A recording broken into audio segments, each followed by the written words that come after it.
Este é um canal de vídeos motivacionais. Nele falamos de pessoas inspiradoras que, mesmo diante de muitas dificuldades, não desistiram e conquistaram o sucesso. Venha viajar com a gente nessas fantásticas histórias, quem sabe elas inspirem você a não desistir dos seus sonhos e também chegar ao topo.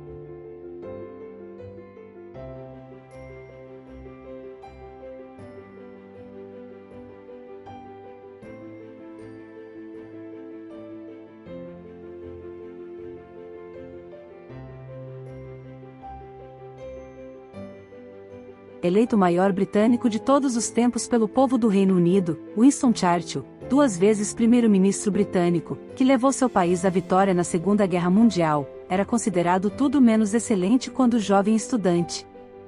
Mas sua força ao superar aquelas primeiras lutas e outras dificuldades ao longo de sua vida pode ter realmente desempenhado um papel valioso em seu sucesso.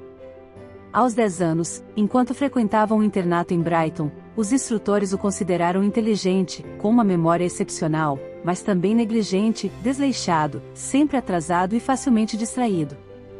Ele sofria de ceceio, pronunciando a letra S, como SH.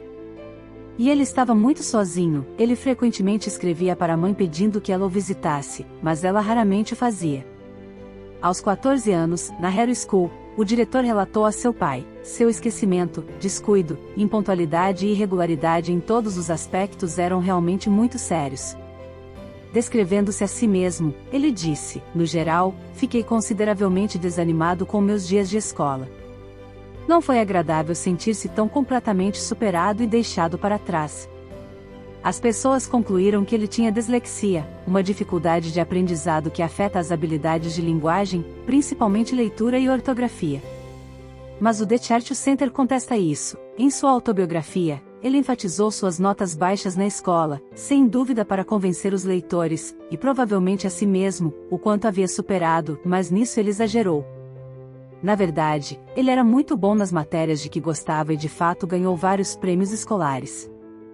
O que alguns consideram agora, no entanto, é que ele pode ter mostrado sinais de transtorno de déficit de atenção e hiperatividade, caracterizado por energia física excessiva, impulsividade, esquecimento, bem como dificuldade em se concentrar em assuntos que consideramos chatos, mas tinha capacidade de se concentrar em assuntos agradáveis.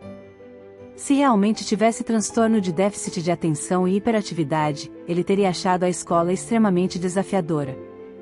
No entanto, ao perseverar e fazer com que as dificuldades acabassem por ajudá-lo, alguns dos traços semelhantes aos do transtorno com os quais ele lutou na juventude se tornaram os pontos fortes de que ele precisava para liderar com eficácia sua nação. Ele se destacava no que gostava. Como o The Churchill Center descreveu seus anos de escola, ele era medíocre no que o entediava e muito bom no que o interessava.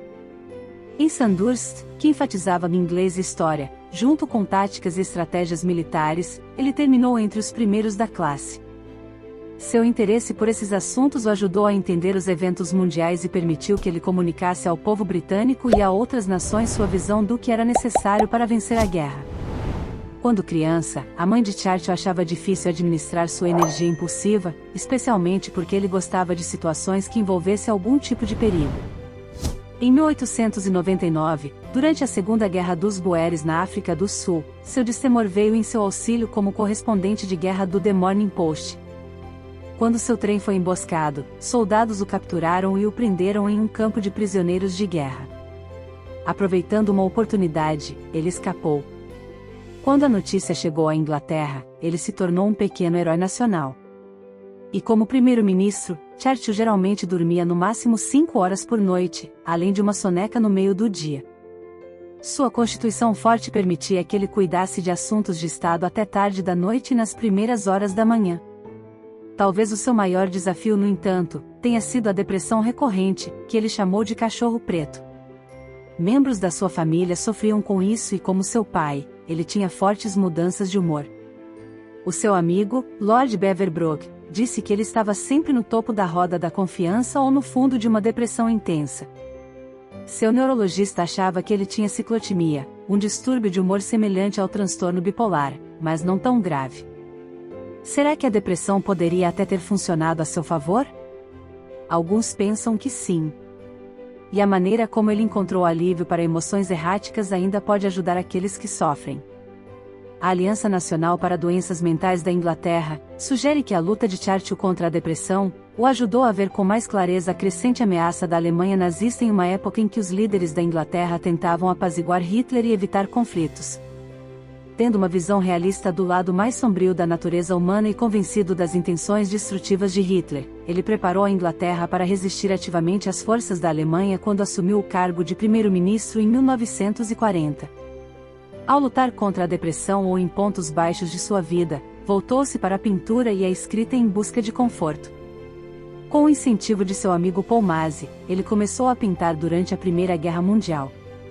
Ao longo de sua vida, trabalhando em óleo sobre tela, ele criou principalmente paisagens e algumas cenas de interiores e retratos que totalizam mais de 500 pinturas. E como escritor, deixou uma obra ainda maior, que inclui cartas, discursos, numerosas memórias e volumes de livros de história. De acordo com o ex-primeiro-ministro Boris Johnson, na revista Smithsonian, suas obras publicadas contêm cerca de 15 milhões de palavras, mais do que Shakespeare e Dickens juntos. Churchill também tem a distinção de ser o único primeiro-ministro britânico a ganhar o Prêmio Nobel de Literatura, em 1953.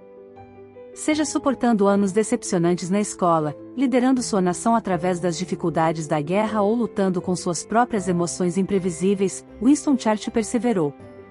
Um de seus maiores legados para a humanidade foi sua capacidade de inspirar outras pessoas que enfrentaram obstáculos que temiam não conseguir superar.